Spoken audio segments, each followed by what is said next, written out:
Assalamualaikum dan selamat sejahtera. Hari ini saya akan membentangkan tajuk kecerdasan AI dan peranannya dalam kehidupan moden di Malaysia. Tajuk ini penting kerana ia berkait dengan kehidupan seharian kita dan memberi kesan kepada masa depan. Slide ini menunjukkan ahli pasukan kami serta nama ahli pasukan kami. Kita pergi ke slide yang pertama. Apa itu kecerdasan buatan AI?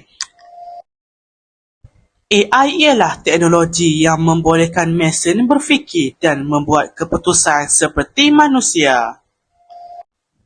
Melibatkan pembelajaran mesin, machine learning, memprosesan, bahasa semula jadi dan robotik. Digunakan untuk menilai data, mengenal pasti corak dan memberikan penjelasan automatik.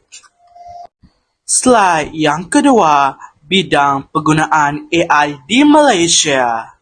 Yang pertama, kesihatan, diagnosis penyakit melalui imej perubatan, pemantauan pesakit dengan alat pintar. Yang kedua, perniagaan dan industri. Analisis data pelanggan untuk pemasaran yang lebih tepat. Automasi kilang dan pengeluaran pintar. Yang ketiga, pendidikan.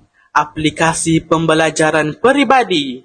Penilaian dan analisis prestasi pelajar secara automatik.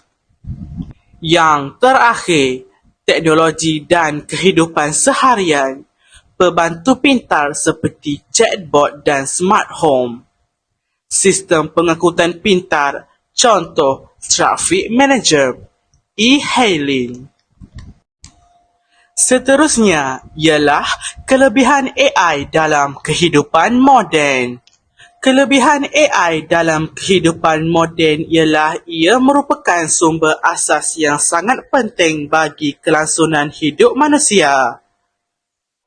Kerana ia menyokong pelbagai keperluan harian seperti minuman, memasak, kebersihan diri, pertanian industri dan tenaga.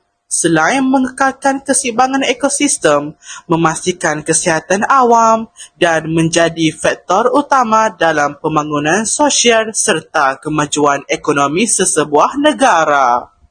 Di samping itu ialah cabaran dan isu berkaitan AI.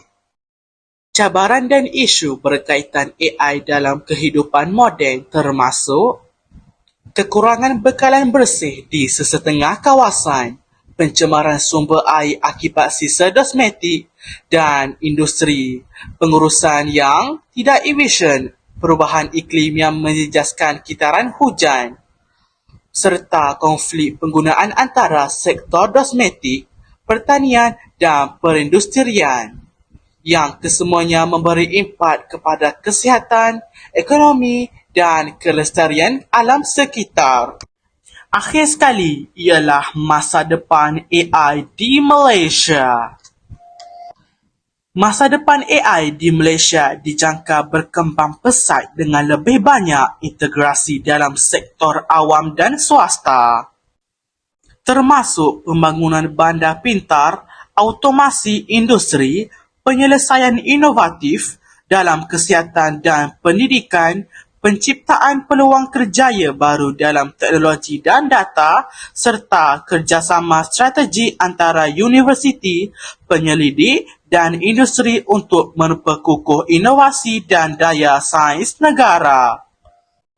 Secara keseluruhannya, AI memberi banyak manfaat kepada Malaysia, tetapi kita perlu bijak menghadapi cabarannya.